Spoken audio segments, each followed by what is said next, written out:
আসসালামু আলাইকুম। পিঠা মৌসুম তো চলেই আসলো, তবে মৌসুম ছাড়া এই পিঠাটা অনেক মজা করেই খাওয়া যায়। যারা আমার মতো ফুল পিঠা বানাতে পারেন না বা নকশি পিঠা বানাতে পারেন না, তারা আমার মতো এইভাবে ফাঁকিবাজি করে এই পিঠাটা বানাতে পারেন। আর নকশি পিঠা বানানো প্রায় অনেক সময়ের ব্যাপার, তাই আমার কাছে এইভাবে ইজি মনে হয়, এই জন্য করি। চলেন তাহলে পিঠা বানানো স্টার্ট করি। আমি এখানে মেপে 5 কাপ পানি দিচ্ছি। যে জিনিসটা দিয়ে মাপবেন ঠিক সেই জিনিসটা দিয়ে চালের গুঁড়ি দিবেন। এই পিঠাটা চালের গুঁড়ি দিয়ে বানানো হয়। অনেক সময় চালের আটা পুরনো থাকলে একটু বেশি লাগে গুঁড়িটা, বেশি না, সামান্য পরিমাণ বেশি পানি দেওয়ার পর আমি স্বাদ মতো লবণ দিয়ে দিলাম। তারপর বলক আনার জন্য আমি একটু ঢাকনা দিয়ে দিয়েছিলাম, তো বলক চলে আসছে। বলক আসার সাথে সাথে এখানে আমি মেপে 5 কাপ চালের গুঁড়ো দিয়ে দিচ্ছি। আর চালের গুঁড়ো দেওয়ার পর সাথে সাথে চুলার আঁচটা একেবারে লো করে দিবেন।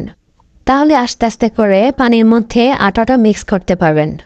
যখন আটাটা ভালো মতো মিক্স হয়ে যাবে তখন চুলাটা বন্ধ করে দিবেন। 10-15 মিনিট ঢেকে রাখার পর এরকম মুষ্টি করে দেখবেন যে ডোটা হয়েছে নাকি। তো আমার ডোটা একবারে পারফেক্ট হয়ে গেছে। এখন আমি পাত্রে ঢেলে নেব। আর যদি মনে হয় যে আটাটা এখনো ঠিক মতো হয় নাই, তখন ফুটানো গরম পানি চারদিকে অল্প অল্প করে একটু ঢেলে দেবেন। এখন হাতের মধ্যে একটু হালকা পানি নিয়ে ভালো করে ডোটাকে মিক্স করতে থাকেন। গরম গরম অবস্থাতেই মিক্সটা করতে হবে। যখন মিক্স করার সময় সহ্য করতে না পারবেন তখন একটু হাতটাকে ভিজিয়ে নেবেন। ডোটা ভালো মতো মানে পারফেক্ট হয়েছে নাকি গোলা, তখন একটু গোলা হাতে নিয়ে দেখবেন ফেটে গেছে নাকি। না ফাটলে মনে করবেন যে ঠিক মতো হয়েছে। তারপর পিঠা বানানোর সময় একটা ভিজা ন্যাকড়া দিয়ে এটাকে একটু ঢেকে রাখবেন, তা না হলে কিন্তু ড্রাই হয়ে যাবে। প্রথমে যেরকমভাবে রুটি বানান ওরকম একটু ডো নিয়ে তারপরে একটু ভালো করে মিক্স করে নেবেন। তো এটা বলার কিছু নাই, একটু দেখে নিলে বুঝতে পারবেন যে কিভাবে বানাচ্ছি।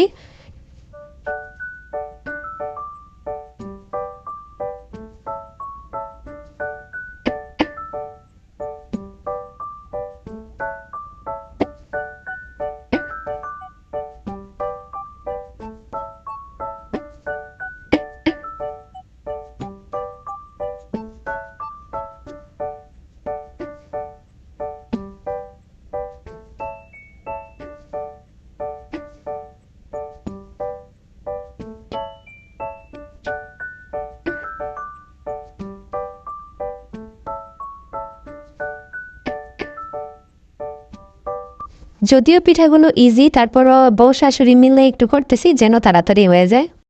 আর এখানে অনেকগুলো ডো নিয়ে নিছি, এই জন্য আর কি দুইজনে মিলে করতেছি যাতে তাড়াতাড়ি হয়ে যায়। ইজি হলেও মানে পিঠা পিঠা বানাতে একটু কষ্টই হয়। আর বেশি পিঠা হলে তো একটু 2 বা 3 জন হাত চালালে তাড়াতাড়ি হয়ে যায়। তো এখন কড়াইয়ের মধ্যে তেল দিয়ে দিছি, এটাকে একটু মানে বেশিক্ষণ গরম করে নিতে হবে। আর সাবধান, মানে পিঠা দেওয়ার পরে সাথে সাথে নেড়ে দিবেন না। প্রায় 2-3 মিনিট পরে তারপর এটা নেড়ে দিবেন, কারণ এগুলো পুড়বে না, অনেকক্ষণ লাগে এগুলো হতে। আর প্রথমে লাললে কিন্তু অনেক সময় ফুটে যায়, মানে ফুটে শরীরে আসে। হঠাৎ করে 2-1টা ফুটে যায়, ফুটে শরীরের মধ্যে লেগে যায়। তো ভয় পাবেন না, মানে 2-3 মিনিট, মানে 2 মিনিট পরে তারপরে একটু নেড়ে দিবেন, আস্তে করে নেড়ে একটু সরে যাবেন। 2 মিনিট এপিট আর 2 মিনিট ওপিট, মানে এরকম করে নাড়বেন। প্রায় এক খোলা হতে প্রায় 4-5 মিনিট লেগে যায় ভাজতে। তো একটু কম সময় করে ভাজতে হবে, আস্তে ধীরে ধৈর্য সহকারে। আর হ্যাঁ, এই পিঠাগুলো কিন্তু একবার ভেজে খায় না, মানে একবার ভেজে রাখবেন, প্রায় 2-3 দিন পর আবার একটা ভাজা দিয়ে তারপরে গুড়ের শিরাতে ভিজিয়ে তারপরে খেতে হয়। তো আমি রাতে একটা ভাজা দিয়ে রাখছিলাম, এখন সকালবেলা এখন আবার আরেকটা ভাজা দিচ্ছি। তো আমি যেহেতু এই ফার্স্ট বানাচ্ছি, মানে আম্মা আগে বানাতো আমি দেখতাম, তো আমি এবার ফার্স্ট বলতেছি না, আমি সব কিছু করবো। তো একটু পিঠা কয়েকটা পুড়ে গেছে। আর দ্বিতীয়বার ভাজার সময় একটু কম ভাজলেই হয়। আর গুড়টাকে বেশি ঘন করবেন না, একটু পাতলা পাতলা রাখবেন, তাহলে সুন্দর মতো আর কি ইয়াটা লাগবে, পিঠাটার মধ্যে লাগবেন।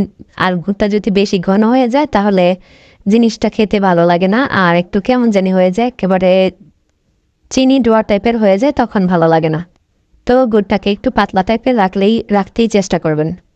আর আপনারা যদি নরম খেতে চান তাহলে একটা ভাজা দিয়েই খাবেন। আমার কাছে এক ভাজারটাই বেশি ভালো লাগে। তো যাই হোক, আলহামদুলিল্লাহ আমার হয়ে গেছে।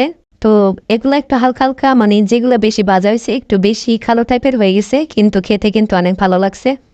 এগুলো প্রায় অনেক দিন রেখে খাওয়া যায়, প্রায় 2-3 মাস রেখে খেতে পারবেন কোনো বক্সে টক্সে ভরে। তো আমি এগুলাকে এগুলাকে একটু আলাদা করতেছি। আমি আমার ছেলের জন্য নিয়ে যাব। আমার ছেলে স্কুল থেকে আর কি পার্কে বলছে কোনো স্ন্যাক নিয়ে যেতে, তো আমি এগুলোকে একটু পিঠা বানায় তারপর নিয়ে যাব। তো ভিডিওটি দেখে যদি উপকৃত হয়ে থাকেন তাহলে একটা ছোট্ট কমেন্ট লাইক করে পাশে থাকবেন। আল্লাহ হাফেজ, আসসালামু আলাইকুম।